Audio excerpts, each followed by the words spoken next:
Invasi itu bukannya artinya negara yang nggak bisa mengendalikan, tapi dari bawah pun karena kebutuhannya emang harus meningkat.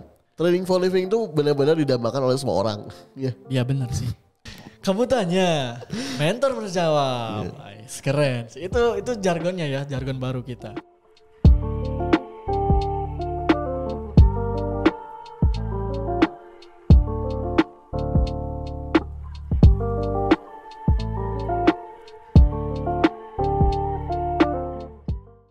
Halo teman-teman trader semuanya dimanapun Anda berada, selamat datang kembali di channel DidiMax Official. Nah tentunya menarik sekali ya untuk segmen kali ini di episode kedua ya.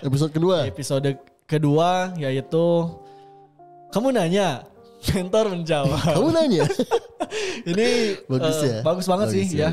Apa seperti yang lagi viral gitu kan belakangan ini tentunya. Dan ini merupakan program terbaru kita ya tentunya di DidiMax official channel resminya, yaitu khususnya tentunya untuk mengedukasi dan kita lebih ke sharing berbagi ilmu dan pengalaman yang udah kita punya tentunya. So kita langsung aja ke pertanyaannya teman-teman. Nah. Oh ya teman-teman juga boleh ya kalau misalkan teman-teman yang mau tanya, yang mau konsultasi juga boleh, yang mau sharing-sharing juga boleh, silakan langsung tanyain aja dan cek Instagram resmi official DidiMax Official ya. Betul. Jadi di situ bisa langsung bertanya ya. Betul. Jadi di postingannya kayak gini, di postingan ke teman-teman yang lain. Ya. Di postingan segmen ini ya, langsung aja tanya di situ, nanti kita bisa pilih gitu ya. Pasti semuanya dijawab. Cuman mungkin nggak di episode yang sama. Betul. Gitu. Betul, Karena kan banyak banget ya. Ya. Nah, itu untuk di Instagram DidiMax Official ya, dan ada lagi juga teman-teman jangan lupa follow juga Instagram second kita ya, yaitu di DidiMax Education Center. Betul. Oke, kita langsung ke pertanyaan pertama, Master. Boleh, Mas Widi silakan pilih duluan. Oke. Ini menarik sih dan ini juga saya masih bisa dibilang belajar juga nih, Master. Nah, ini bagus juga nih pertanyaannya. Izin bertanya, Master, cara mengatur psikologi dalam trading yang baik seperti apa? Gitu. Silakan jawab. Dari siapa? Ini dari Ilyas. Oke. Ilyas. Boleh mungkin dari Master untuk ini. Soalnya di sini saya juga untuk psikologi masih belajar gitu. Oke, siap. Jadi dari Ilyas DME ya? Ya. Mengatur psikologi dalam trading yang baik seperti apa? Jadi kalau misalkan ini sebenarnya udah dibahas di episode pertama. Tapi nggak apa-apa. Oke. Intinya adalah satu lot ya. Lot tuh yang paling menentukan psikologi kita goyang atau enggaknya. Gitu. Lotnya udah cocok atau belum sama kita ya. Ada orang yang menggunakan pakai lotnya 0,1 cocok ya. Jadi nggak analisa mau nggak sesuai harapan pun, ya bakal pede. Iya benar. Gitu loh. Nggak akan takut rugi. Kenapa nggak takut rugi? Karena udah dibatasi rugi di awal. Contohnya seperti ini ya. Kita menentukan modal atau bisnis di sini di trading ini. Contohnya kita deposit 100 juta. Ya, 100 juta deposit. Udah gitu kita menentukan resiko awalnya itu adalah 30%. 30% artinya berapa? $3,000 kan? Dari modal. Ya. Betul. $3,000. Nah, udah di $3,000 ini bisa kita pakai untuk dana kerugian kita. Gitu. Nah, di situ kita bagi lagi. Lotnya mau berapa? Mau 0,1 ya. Bahkan satu lot dihabisin 3.000 pun itu silakan aja. Tapi kalau misalnya kita udah batasi resiko di awal ya, dibatasi resiko di awal, pastinya kita trading pun akan nyaman dan tenang sih. Benar sih. Jadi intinya untuk psikologi, money management mempengaruhi. Nomor 1. Betul. Yeah. Money management mempengaruhi psikologi. Betul. Jadi untuk saat ini sekarang teman-teman jangan asal ya untuk manajemen resikonya tentunya. Nah, itu ya, semoga terjawab dan semoga membantu juga teman-teman. Oke, bisa kita langsung ke pertanyaan yang kedua ya. 2023 akankah gold membuat resisten baru? Wah. Ini menarik juga ya. Untuk emas ya tahun 2023. Kemarin sih udah kita bahas di grup member ya, di grup member di DEC, di DMEC Education Center. Saya udah bagiin juga outlooknya ya. Dan ada beberapa bank sih sebenarnya saya juga mengutip dari beberapa bank besar di dunia, yaitu salah satunya Saxo Bank. Saxo Bank. Saxo Bank merupakan dan sekaligus liquidity provider kita juga. Iya, LP juga betul. Iya. LP kita juga ya Saxo. Kayak gitu Saxo Bank. Dan itu terkenal juga di luar sana ya. Nah, para analis dari Saxo Bank dia udah rilis bahwasannya untuk tahun 2023 nanti kayak gitu. Jadi udah ada analisanya dan menarik juga kayak gitu kan. Ada salah satunya yaitu emas kayak gitu atau XAUUSD kayak gitu. Para analis dari Saxo Bank memperkirakan emas akan ke 3.000 per troy ounce. Itu analisa gila sih kalau menurut saya. Gila banget sih. Menurut saya juga gila banget. 2.000 aja kemarin udah mentalnya ke bawah, tapi 3.000 dan masuk di akal sih, masuk di akal. Jadi kenapa Bank Saxo itu ya, Saxo Bank ini memprediksi sampai 3.000. Iya. Gitu karena mereka mengutipnya itu adalah kegagalannya Amerika Serikat dalam mengendalikan inflasi. Betul itu. Gitu loh. Dan mereka sebutnya gagal. Aneh. Ya. Benar sih. Padahal suku bunga udah tinggi banget. Benar. Suku bunga tinggi, kenapa disebutnya gagal? Gitu. Tapi kalau misalkan ya inflasi pun pasti akan naik kok jangankan kita mau salah satu ngecek ya. Salah satu ngeceknya inflasi itu seperti apa? Gini contohnya. Setelah setiap lebaran harga nasi goreng itu naik 1.000. Percaya nggak percaya? Bener sih. Bener nggak? Ya. itu tuh udah termasuk inflasi ya. Inflasi itu bukannya artinya negara yang nggak bisa mengendalikan, tapi dari bawah pun karena kebutuhannya emang harus meningkat. Ya contohnya UMR itu selalu naik tiap tahunnya. Dan itu bisa menyebabkan inflasi juga. Benar sih. Itu menurut pandangan saya ya. Kalau salah boleh silakan dikoreksi gitu di kolom komentar. Tapi salah satunya ya kenaikan harga itu bisa dilihat dari situ. Tiap lebaran aja. Benar. Tiap lebaran harga nasi goreng itu pasti naik 1.000. Iya. Benar. Dari zaman 9.000, 8.000-an ya, 8.000 terus lebaran naik nih 9.000. Terus depannya seudahnya 10.000. Sampai sekarang 13.000 seporsinya. 15.000 mah. Ya, buat di pinggiran ya. Iya benar. Kita ngomong bukan di kafe tapi kita ngomong di warung-warung pinggiran ya. Kecil lah gitu ya. Gerobak-gerobakan gitu. Ya gitu. Nah itu ya tentunya. Dan luar biasa dan tentunya jadi secara kesimpulan untuk emas ada potensi ya, potensi untuk bikin resisten baru atau all time high barunya. Bisa ada berpotensi gitu ya. Salah satunya tadi yaitu alasannya atau reasonnya inflasi tidak terkendali kayak gitu, kegagalan dari mengendalikan inflasi. Itu sih. Jadi secara kesimpulan untuk emas berpotensi ya untuk bikin resisten baru. Iya, apalagi gitu. Semua orang mindsetnya adalah sama, harga emas akan naik tiap tahunnya. Benar. Itu yang awam ya. Kalau kita trader kan kita paham ya, emas tuh nggak naik. Benar. Di situ-situ aja harga sekarang emas tuh. Iya. Tapi kalau misalkan orang awam bilangnya apa? Harga emas itu naik setiap tahunnya. Nah itu yang bisa membuat pola mindset itu yang dimana akan harga emas tuh ya bakal ikut mengikutinya. Betul. Jadi kalau misalkan dibuat resisten baru, apakah 2075 akan pecah? Mungkin. 2075. Ya benar sih. 2075 perang kemarin 275 loh. Oh iya benar. 274 lah. Corona 275 kalau nggak salah tuh ya. Iya benar. Ya benar ya. 2075 bukan harga, bukan tahun ya. Tapi harganya 2075 per troy ounce-nya. Saya kira akan pecah sih. Itu teman-teman. Luar biasa ya. Tentunya ini bisa jadi catatan baru juga untuk teman-teman. Oke. Kita langsung ke pertanyaan berikutnya. Oke, saya pilih ya. Boleh Master. Nah ini bagus sih. Nah apa tuh?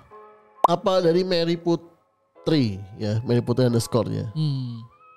Apa bisa jadi trading for living? Bagus ini, bagus. Trading for living. Trading for living. Oke. Trading for living itu benar-benar didambakan oleh semua orang.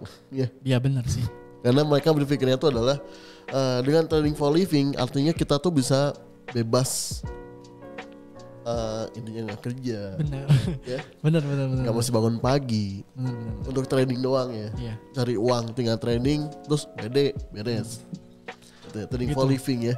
Ya benar. Menurut saya bisa ya. Bisa aja. Nggak ada semua itu nggak ada yang bisa. Trading itu pedagang.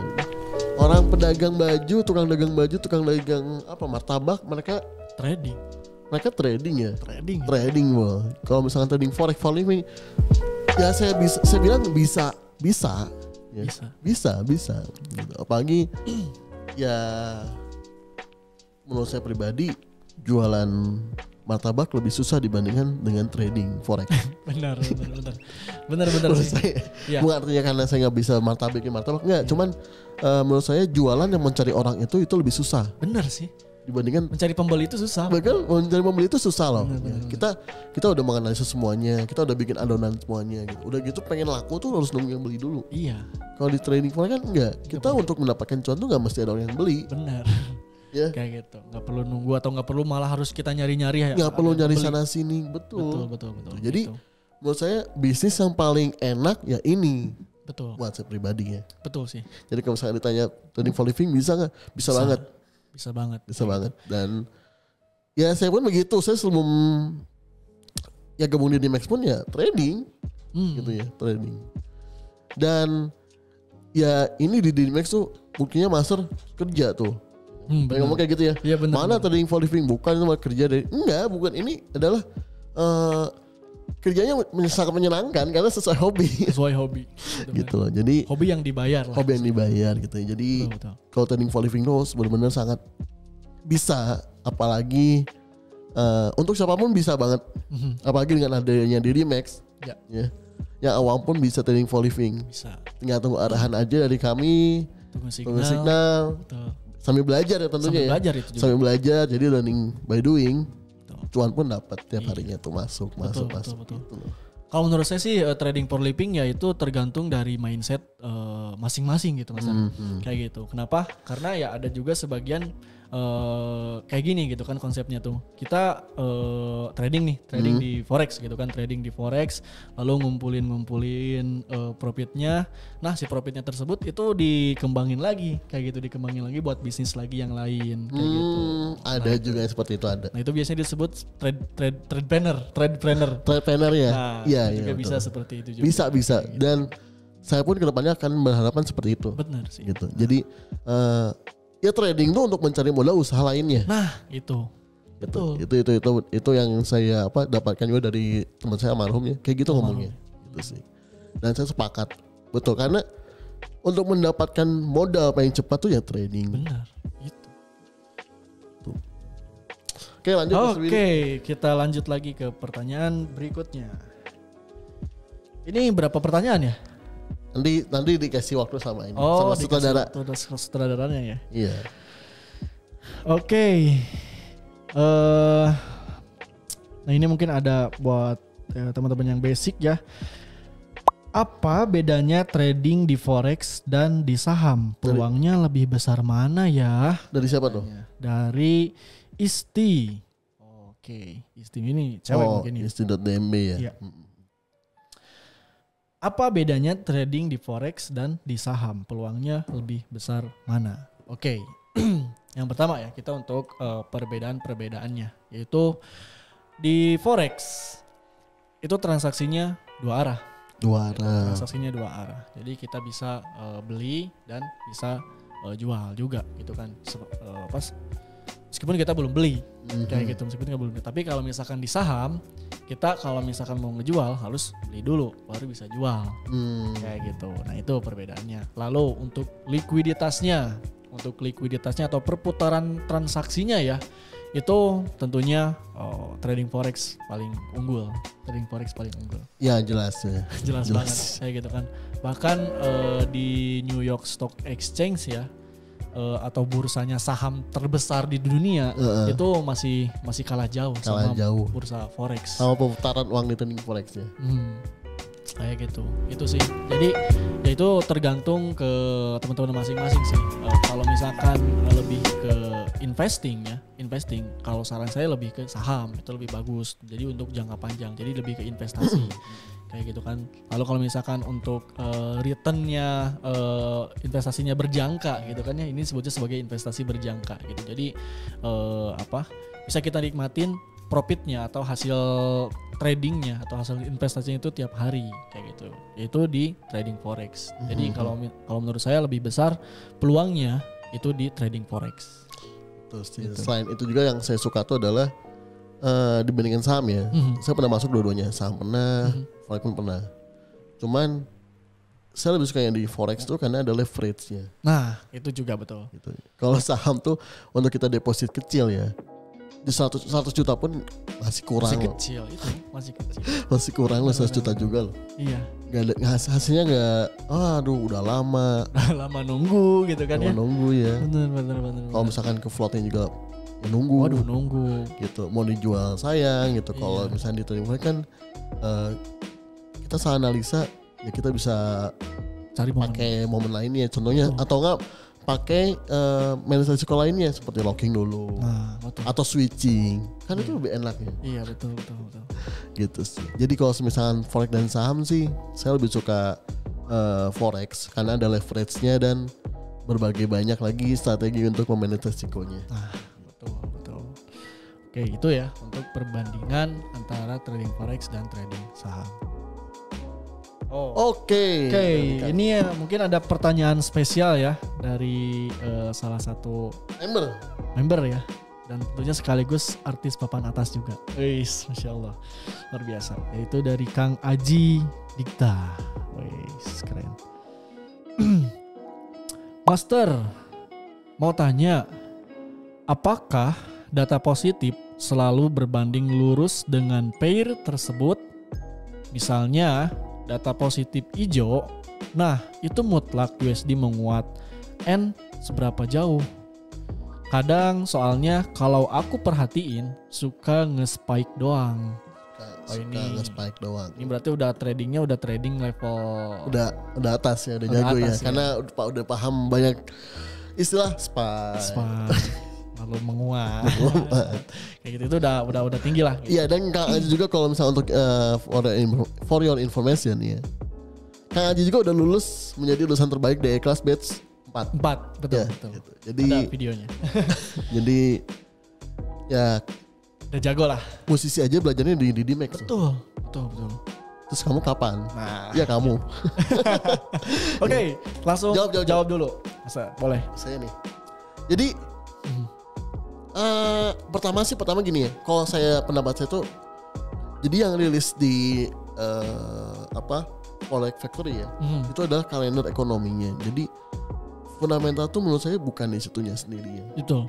Jadi kalau misalkan ada dua kan, kalau misalkan kita perhatiin di Forex Factory ini ya, ada Factory itu ada kalender ekonomi dan satu lagi ada fundamental gitu. Nah, yang biasanya rilis di kalender ekonomi itu biasanya yang hanya sesaat. Kecuali adalah data-data seperti suku bunga. Betul. FOMC itu suku bunga, rate-nya ada suku bunga, terus non-farm payroll, satu lagi CPI. Tiga ini kalau misalnya rilis pada pada negara-negaranya masing-masing, ini biasanya akan menjadi sebuah tren. Tuh. Gitu. Tapi kalau selain tiga ini ya, selain non-farm payroll, terus CPI, lalu suku bunga, selain tiga ini yang rilisnya itu biasanya hanya berimpaknya sekitar untuk 1-2 jam ke depan aja, atau pakai range dihitung pun bisa. Jadi itu tuh mereka hanya pendukung ketika emang ekonominya negaranya tersebut lagi bagus. Gitu. Jadi percepatannya tuh dari mana ya? Contohnya gini, Amerika bagus, menguat. Nah, percepatannya untuk bergeraknya dari forex itu dari mana? Dari kalender ekonominya, gitu sih. Nah, kalau misalnya kita ngomongin fundamental lainnya, itu yang lebih luas lagi dalam makronya, makroekonominya ya. Sebenarnya kayak ya paling ngaruh sih perang, bencana, itu sih. Pemilihan presiden pun ngaruh. Betul. Gitu ya. Jadi kalau misalkan yang di berita nih, yang di kalender ekonomi ya, yang tiap hari itu ada rilis, itu biasanya berpengaruhnya hanya saat, kecuali tiga ini ya, non-farm payroll, CPI dan suku bunga. CPI itu Consumer Price Index ya. Betul. Itu sih. Ya. Mungkin ya kalau saya tambahin kenapa misalkan pada saat news biasanya terjadi spike kayak gitu kan. Nah itu bisa dibilang juga kalau dari secara psikologi marketnya ya, itu merupakan bisa dibilang harga tawar menawar kayak gitu, harga tawar menawar antara para big player kayak gitu kan. Jadi belum ada benar-benar kepastian yang pas gitu kan. Jadi ya masih harga tawar menawar biasanya bolak-balik seperti itu kayak gitu. Contoh misalkan harga khususnya di emas, biasanya di emas terkenal banget kayak gitu kan, dia bikin spike atas bawah kayak gitu kan, bahkan sampai shadow doang gitu kan, bikin ekor seperti itu. Nah itu biasanya ya karena masih ada para big player itu sentimen yang masuk kayak gitu, sentimen masuk dan masih bisa dibilang ya harga tawar menawar antara para big player gitu. Ya. Oke, sudah waktunya selesai ya. Oke. Oh, siap. Masya Allah, luar biasa. 20 menit.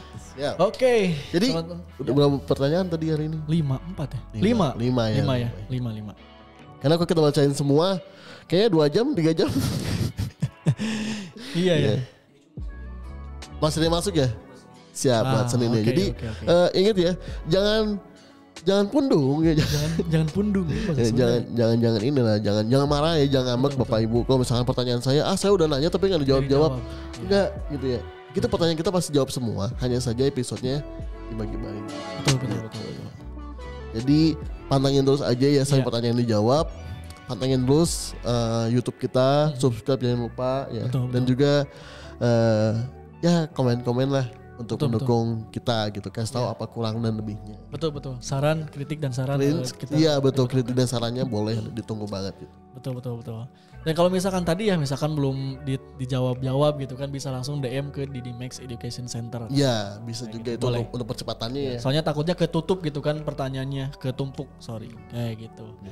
Oke, mungkin di episode kedua ini kita cukupkan sekian ya, dan sekali lagi terima kasih teman-teman yang udah bertanya juga, dan tentunya semoga pertanyaan yang sudah kita jawab tentunya semoga bermanfaat juga untuk teman-teman semuanya.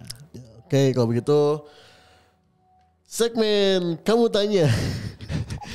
Kamu tanya, mentor menjawab. Keren. Itu jargonnya ya, jargon baru kita. Kamu nanya, mentor menjawab. Oke, sampai jumpa di segmen berikutnya. Sorry, bukan segmen. Sampai jumpa di episode berikutnya. Saya Sonson dan saya Widian Muhammad Kahfi. Pamit undur diri, sampai jumpa di kesempatan berikutnya. Bye-bye. Bye-bye.